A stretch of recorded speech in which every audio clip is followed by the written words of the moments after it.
At narito na naman ang mainit na balita mula sa mundo ng politika. Isang controversial na issue ang nag-viral sa social media. Isang recorded audio ng di umano'y nagpapakita ng pagbabanta mula kay President Kuting ng Norte Jr. Ang audio na ito ay mabilis na kumalat sa iba't ibang social media platforms at nagdulot ng matinding reaksyon mula sa mga netizens at ilang sektor ng lipunan. Ang ating mga ulat tungkol dito ay tatalakay kung ano ang mga nilalaman ng audio, ang posibleng epekto nito at ang mga hakbang ng gobyerno upang tugunan ng issue. Ayon sa mga eksperto, ang recorded audio na ito ay mula sa isang pribadong pag-uusap na naglalaman ng mga pagbabanta mula kay President Marcos. Sa naturang audio, maririnig na nagbigay siya ng babala o direktang pagbabanta sa ilang mga kritiko ng kanyang administrasyon. Bagamat hindi pa malinaw kung anong konteksto ang bumabalot sa naturang usapan, agad itong naging sentro ng kontrobersya at tinuligsa ng ilang mga grupo sa bansa. Ang mga paratang na ito ay labis na ikinabahala ng mga mamamayan at nagbigay ng dahilan upang magtanong hinggil sa layunin at integridad ng administrasyon. Ang mga reaksyon mula sa publiko ay sabayang lumabas. Ayon sa mga kritiko ng administrasyon, ang nilalaman ng audio ay isang malinaw na indikasyon ng mga paminsang disputikong hakbang ng gobyerno kung saan hindi pinapansin ang mga karapatang pantao at ang malayang pagpapahayag ng opinyon.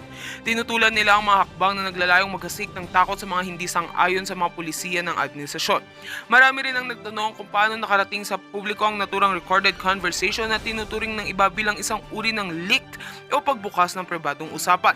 Sa kabilang banda, mayroon ding mga taga-suporta si PBBM na nagsasabing maaaring ito ay isang maling interpretasyon lamang at hindi dapat agad paniwalaan. Ayon sa kanila, ang naturang audio ay maaaring gawa-gawa lamang o hindi kompleto ang konteksto kaya't hindi ito dapat gawing batayan ng anumang hakbang laban sa Pangulo.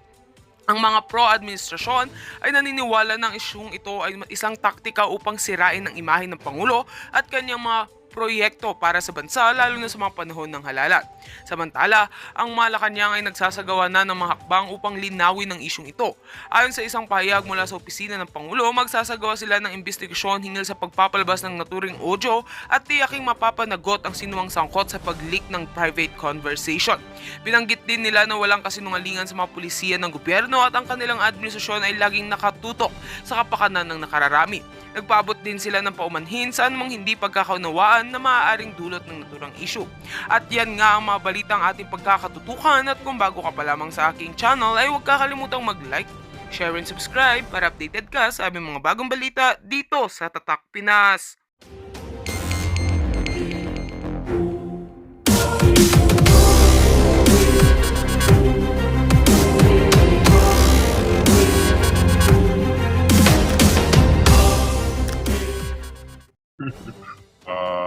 Nagsaset up po tayo, biglang lumapit yung isang teka pagpipinit.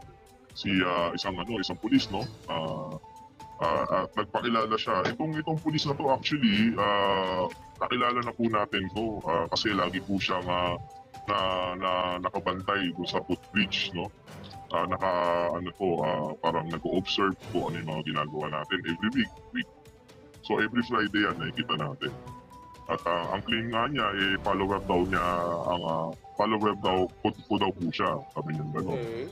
So nung nakita ko yung dokumento, nagulat ako kasi BP22, bouncing check. Bouncing check.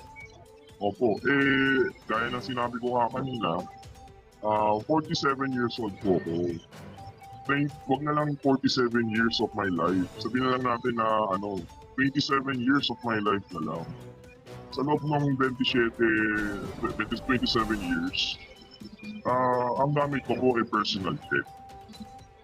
Hindi po ako ka-joint account. Okay.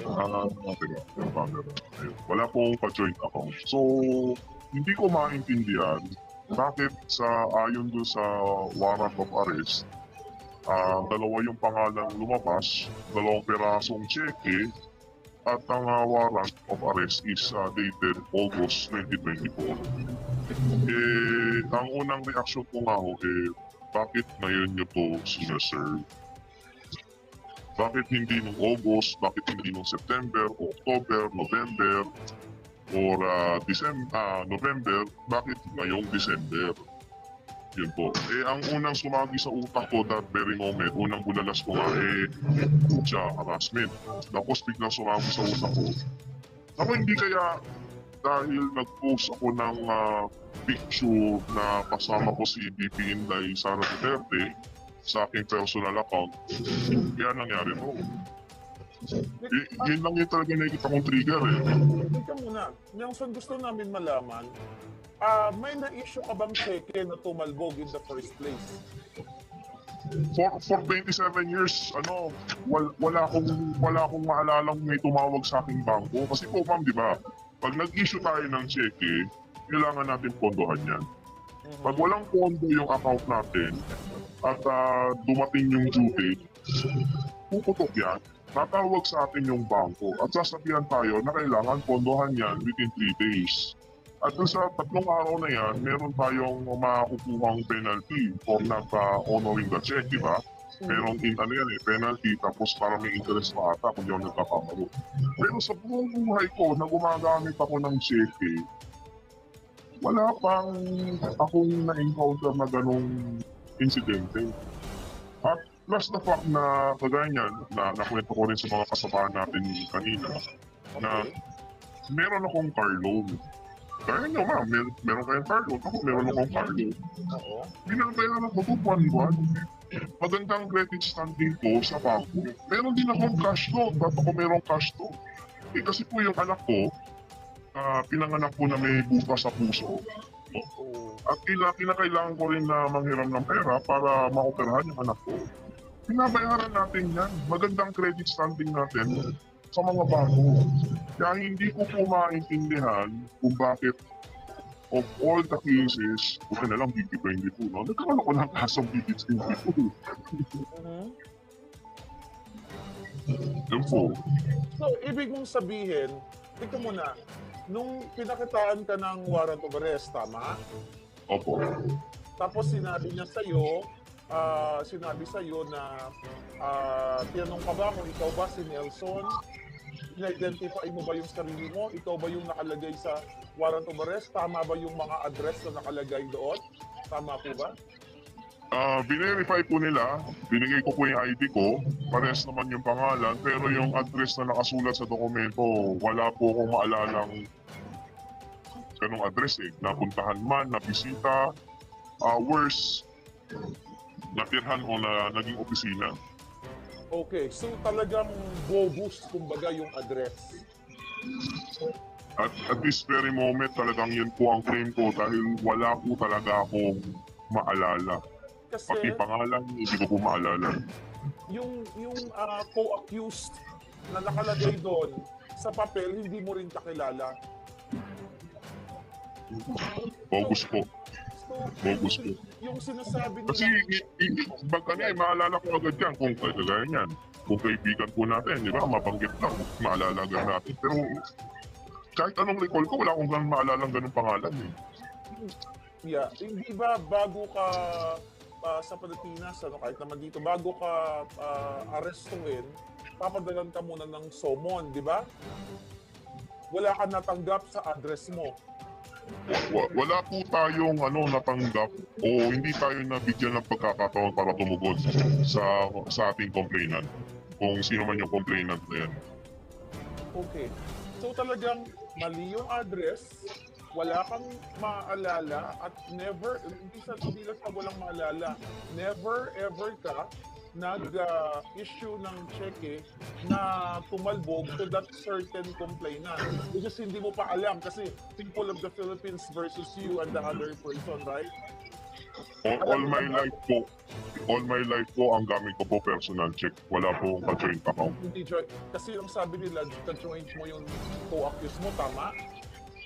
Yun po yung lumalabas dun sa dokumento. Meron daw isa pang pangalan, tapos 2 cheque, at yun nga po. So nung nakita mo yung Nelson, nung nakita mo yung warrant of arrest na alam mo mali yung address, wala kang na-issue na bouncing check o nag-bounce ng check, ano yung natakot ka ba? Naramdam nung that moment na yung mga police bigla ka nalang gustong ipakulong on that Friday? Yung takot hindi po eh. Yung initial reaction ko was harassment po. Actually, nag-apologize pa ako nun sa hepe kasi nga siguro na naramdaman niya na ang sigaw ko na harassment patungkol sa kanila. Hindi po. alam naman po natin kung kanino naman natin pinapatungkol yung salitang harassment na yan. No? Ayun nga.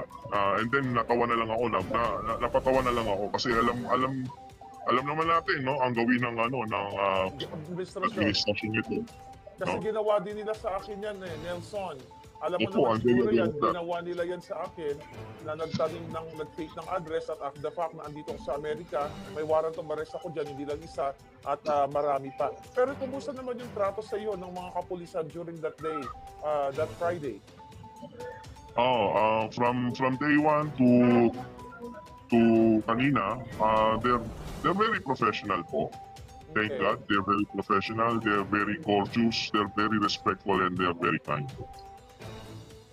Meron ba silang mga nabanggit na mga pangungusap o detalye o whatever na somehow na magti-trigger sa iyong isipan na ito talaga ay political harassment, political retribution na ginagawa ng administrasyon? Wala po silang nabanggit na gano'n. Pero during the course of nung Friday, yun nga po, may nakakausap tayo mga polis na sinasabi na kung ano yung mga tawag ito sa mga loob nila. Kung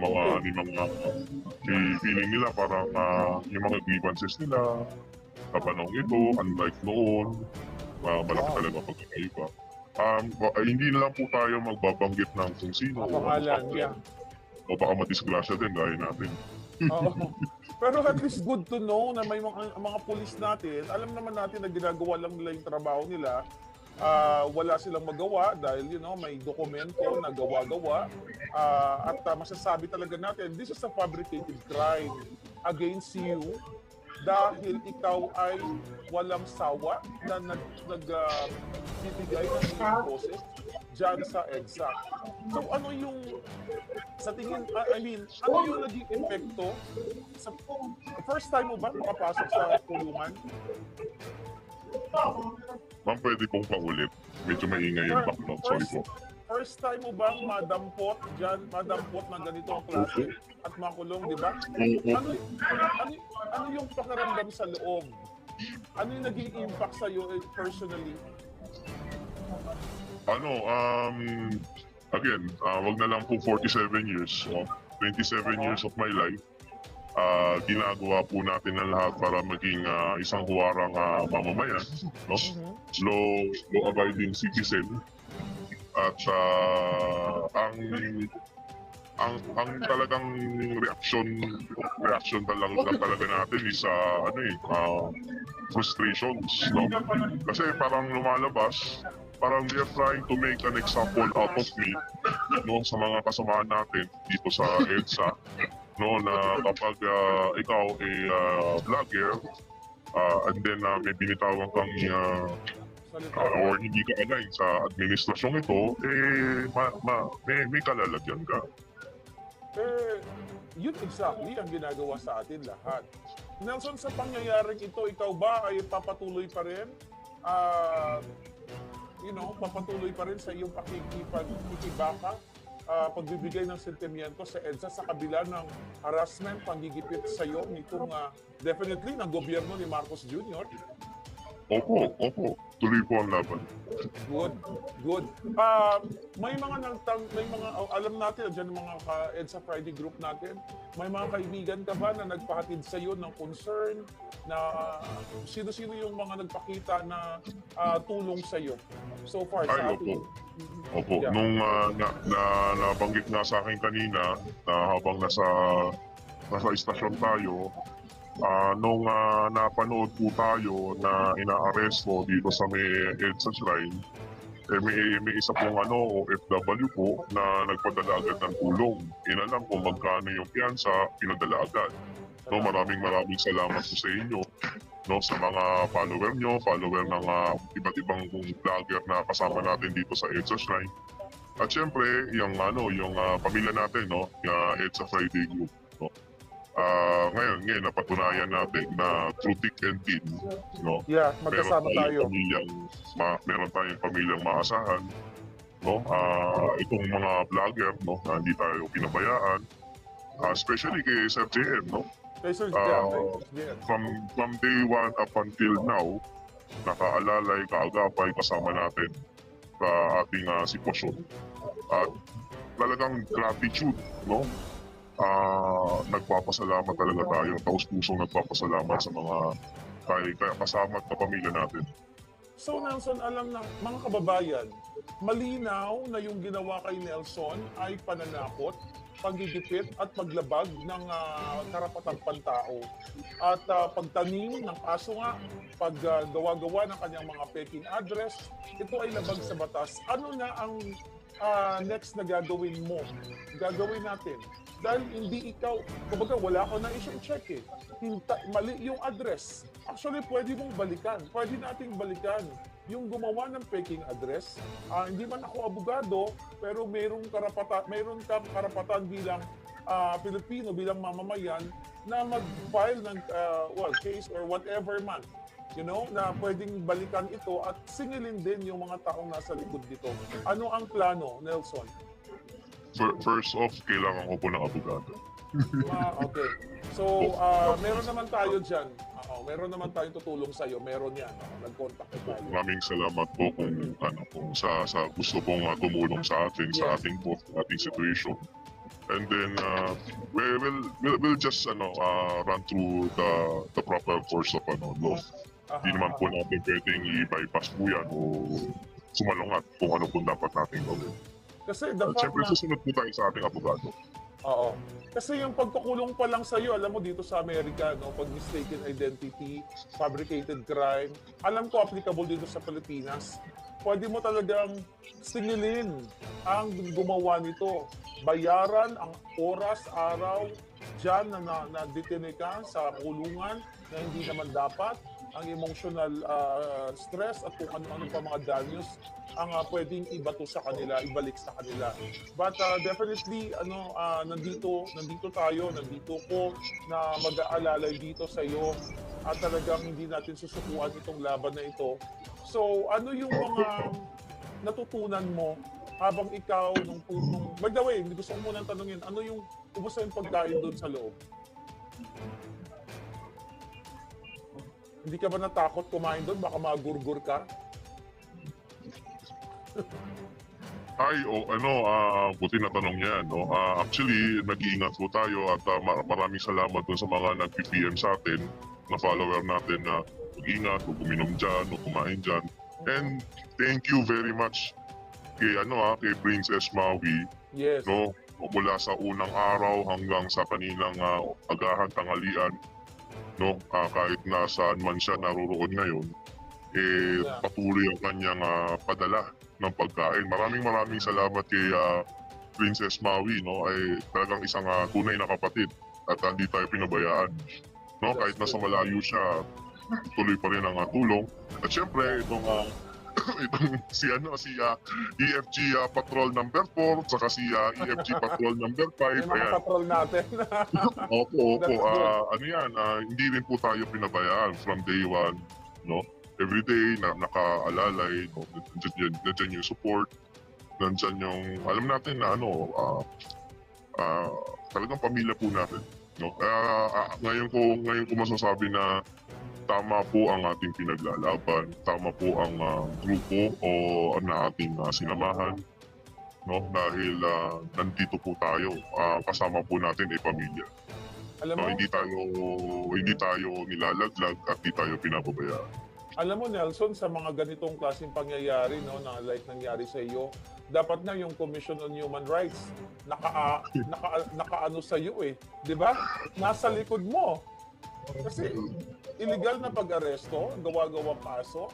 So, asan sila? I mean, ano yung nararamdaman mo now na talagang yung mga institusyon ng ating gobyerno dito sa pagka-aresto mo na gawa-gawa, ano yung mga realization mo during those 2 days na nasa loob ka? During those 2 days, actually ang naisip ko talaga is, wow, parang hindi nalalayo yung pattern sa ginawa nila kay agent ng bayan, no? Yes. For the past 12 years, no, kung paano nila pahirapan si Sir JM, eh ganun talaga, same na same ang how the day, the time, they serve the warrant, gaano kalayo yung opisina, apari ang nagulo, hindi natin alam kung saan natin o kung kailan natin expect kung kailan ka isa-serve, kailan mo sa-serve, saan ka isa-serve, no? At yun nga, ang naisip ko lang din, no, for the past 3 days, Diyos ko, baka, wag naman sana na baka kung sana ako mapadpad, biglang may tutubo na namang kaso. Eh, wag naman sana. Actually, yan yung ginagawa nila sa akin, 4 na kaso, no? And I hope talagang sana matapos na itong ginagawa. I mean, matapos na sila. So, nakakagalit, alam mo, nakakagalit talaga dahil itong ginagawa sa iyo. At for sure, ito ay mensahe sa mga vloggers na matakot kayo. Dapat wag na kayo pumunta ng EDSA, tama? Ito yung mensahe na gustong iparating ng gobyerno mo. That's the simplest message na pwede nilang iparating. Yung ganyong ginawa ko ng halimbawa, maingay, may walang follower, pinatulan nila. Kaya tuloy, from 1.4 thousand na subscriber, naging 2.8 na sa YouTube. Pakisubscribe nyo nga pala si Channel 167 sa YouTube and Facebook, si Nelson. So, JM, andyan. Oh. So, anong masasabi nyo? Ayan, JM, anong masasabi nyo yung dalawa ni Nelson, ni Channel 167? May kalayaan pa ba magpahayag dito sa administrasyon ni Bacag? Hello. JM. Hello. Yan, hello. Mahina. Sabi ko, may kalayaan pa ba? Magandang hapon, ano? Ako, yung aking... I know. Ito, dati nakarang tayo sa banda. At maraming salamat din sa iyo. Alam mo naman, since na nabalitaan ko na dinampot si Nelson ay nagmensahe na tayo at hindi natin iiwanan yan. Ang tanong ko kanina sa inyong dalawa dahil sa pangyayari, may kalayaan pa ba ang Pilipino para magpahayag dahil gumagawa na lang ng kaso sila, nagpa-fabricate ng crime, JM? Yung nga, alam mo, sa totoo lang, talagang, kung titignan mo, talagang nakaka-alarma yung ginagawa ngayon itong Administrasyong Marcos. Pero, hindi dapat tayo manghina, at hindi dapat tayo matakot. Mas lalo tayong manindigan. Kaya nga, ito rin yung pinararating natin sa mga katulad nating vloggers na hindi ito yung magiging dahilan para tayo ay mapusalan. Diba? Wala talagang itong mga ito, alam nila na hindi tayo tumatanggap ng pera at hindi natin tatanggapin ang pera nila. Kaya ang ginagawa nila, pinag-aaresto nila tayo sa bisa ng mga ipinagtatatanim nilang mga kaso. Kaya nga itong nangyari na ito talagang mas lalo lang na nag-iinit ng gigigil yung ating mga vloggers, Partikular yung mga DDS vloggers, talagang hindi nila mapipigil yung mga yan. Oo, sabihin na natin na itong mga ito, talagang para itong mga putakte na talagang umaantabay sa mga kaganapan dito sa Pilipinas, lalo na doon sa mga ginagawang pangbubudol, pangbubuli, panghaharas, di ba? Panggigipit na ginagawa nito sa pamilya Duterte at ganun din sa mga katulad nating maliliit sa lipunan. Yun po. So, sa tingin mo, JM, makakamit pa ba natin ang tunay na hustisya sa bansang ito, sa bansang Pilipinas? Dahil tinatarget na, actually, ikaw ang unang biktima Bago pa kami, ikaw na yung unang kinakasuhan din. Panahon pa ng mga Dilawan. Kasi ang Dilawan at Pulahan ngayon ay nag-partner na sila, naging bangagan na sila. So, makakamit pa ba natin ang hustisya? Ay, isa yung... Makakamit natin, dahil iisa naman yung pattern nila Ang kinakailangan lang dito, patuloy tayong magkaisa patuloy tayong panindigan. Kaya yung panawagan mo talagang dapat talagang consistent tayo. Dahil unang-una, ito yung talagang nagsimula ng pagtindig dito sa administrasyong bangag na ito kay Bongbong Marcos at kay Lisa Marcos. Kaya kapag ikaw ay makitaan namin ng panghihina ay talagang